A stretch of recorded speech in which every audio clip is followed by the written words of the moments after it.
मेरे प्यारे साथियों, नमस्कार। दोस्तों, आपको मालूम है कि हमारे सामने आर्थिक सर्वे आ चुका है और ये आर्थिक सर्वे हर साल बजट से पहले आता है। कौन प्रस्तुत करता है, क्यों प्रस्तुत करता है, इसके बारे में मैं आज बात करने नहीं जा रहा हूं, क्योंकि इसके बारे में मैं ये मान करके चलता हूं कि आपको कुछ न कुछ जानकारी तो होगी ही, और यदि जानकारी नहीं है तो इसे आप मेरी ओर से दिया गया एक होमवर्क समझ लें कि थोड़ी जानकारी तो होनी चाहिए कि आर्थिक सर्वे कौन लेकर के आता है, क्यों लेकर के आया जाता है, इसके अंतर्गत क्या क्या बातें कही जाती हैं। मैं इस बार जो आर्थिक सर्वे का जो हमें नया चरित्र दिखाई दे रहा है, विशेषकर उसी पर बात करने जा रहा हूं। देखिए, आर्थिक सर्वे के अंतर्गत यह बताया गया है कि साल भर तक हमारी आर्थिक स्थितियां क्या रही हैं और भविष्य के लिए हमें किस तरह के निर्णय लेने चाहिए, किस तरह की नीतियां बनानी चाहिए, कौन सी हमारी कमजोरियां रही हैं, उन्हें हम कैसे दूर कर सकते हैं।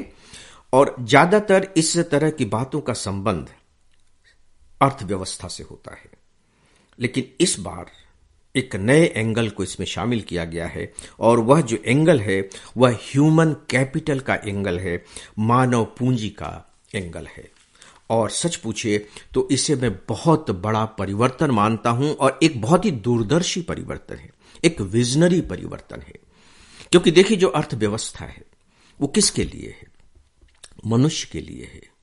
और दूसरी बात कि जो अर्थव्यवस्था का आधार है वह मनुष्य ही है। यानी कि अर्थव्यवस्था में जो आप सुधार लाना चाहते हैं वो मनुष्य के द्वारा ही ला सकते हैं और मनुष्य के लिए ही ला सकते हैं।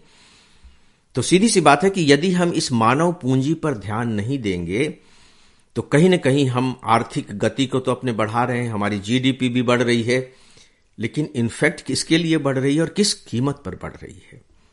और एक बात तो है ही कि यदि मानव पूंजी हमारे पास है और स्वस्थ मानव पूंजी है, स्किल्ड मानव पूंजी है, तो अर्थव्यवस्था को गति देने में जो तीव्रता आएगी, जो आसानी होगी, उसे आसानी से समझा जा सकता है।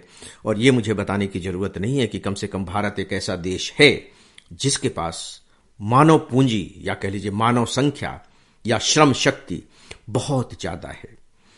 तो स्वाभाविक है कि हमें अपने इस मानव शक्ति का बेहतर प्रयोग करके दुनिया में अपना स्थान बनाना है। इसीलिए हमें मानव पूंजी पर ध्यान देना चाहिए। और इस आर्थिक सर्वे में मानव पूंजी के जिस एंगल पर ध्यान दिया गया है वह उसके स्वास्थ्य को लेकर है। स्किल्ड की बात वो नहीं कर रहा है इतना ज्यादा जितना कि वो स्वास्थ्य को लेकर बात कर रहा है।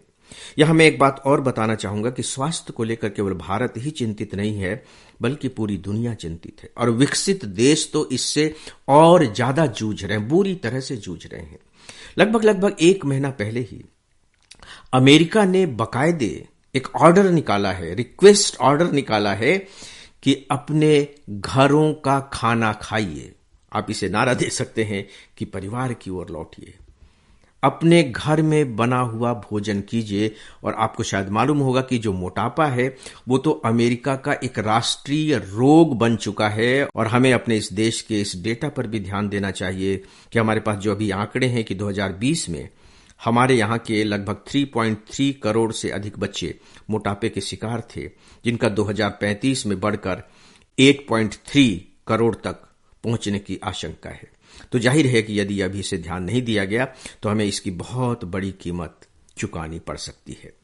तो दोस्तों, आर्थिक सर्वे में जो 4 सबसे महत्वपूर्ण बातें कही गई हैं, छोटी छोटी और भी बातें हैं, लेकिन सिविल सर्विस एग्जामिनेशन की तैयारी की दृष्टि से आपको जो बहुत ही महत्वपूर्ण बातें हैं अपने को वहीं तक सीमित रखना चाहिए। बाकी को आप रेफरेंस के रूप में देख सकते हैं।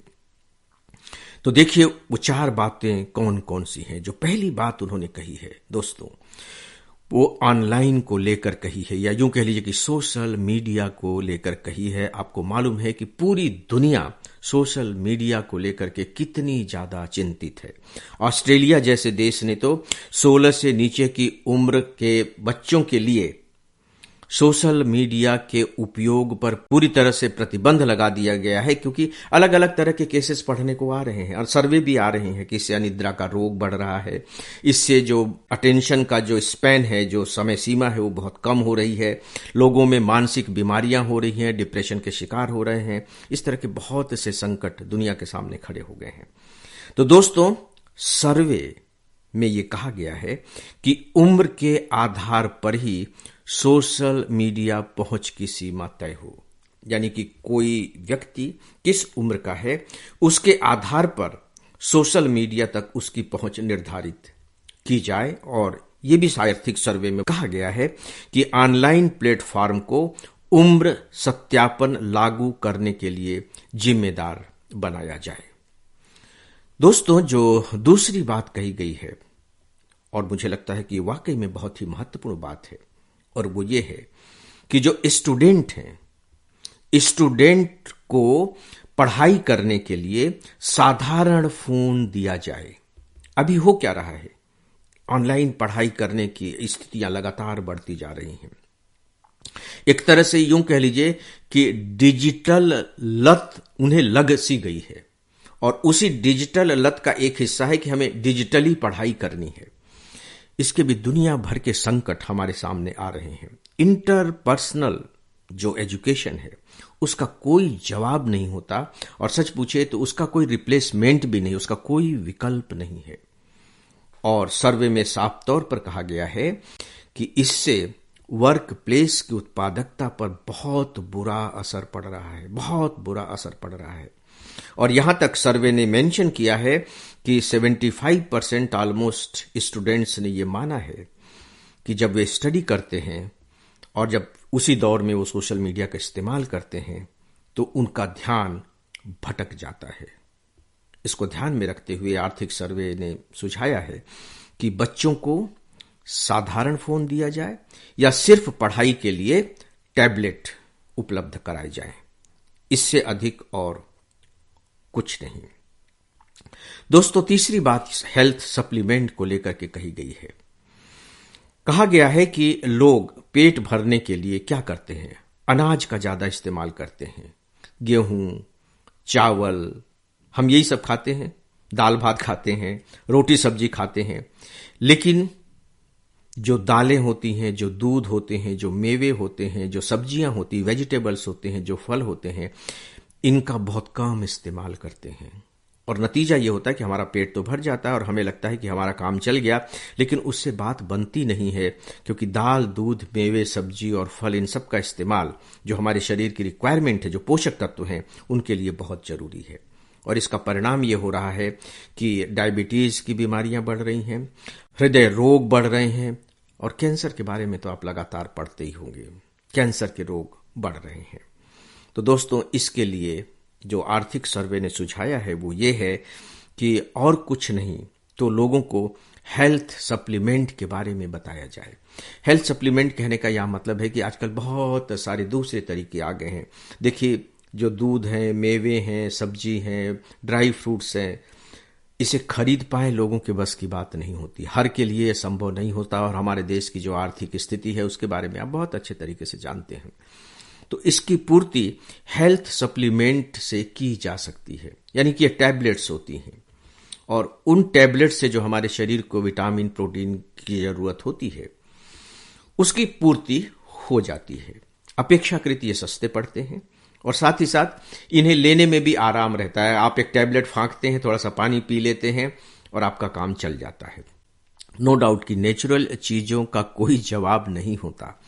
यदि कोई नेचुरल तरीके से इन्हें ले सके तो नथिंग लाइक दैट। लेकिन यदि किसी के लिए संभव नहीं है, चाहे वो पैसे की कमी के कारण हो, चाहे फिर बहुत ज्यादा व्यस्तता के कारण हो, तो कम से कम हेल्थ सप्लीमेंट उन्हें लेना चाहिए। इसके बारे में जागरूकता बढ़ाई जानी चाहिए। दोस्तों, जो चौथी बात आर्थिक सर्वे में कही गई है वो खासकर पर्यावरण को लेकर के कही गई, और पर्यावरण में जो भीड़ भाड़ हो रही है उसके कारण जो प्रदूषण हो रहा है, खासकर गाड़ियों के कारण, उसको लेकर के चेताया गया है।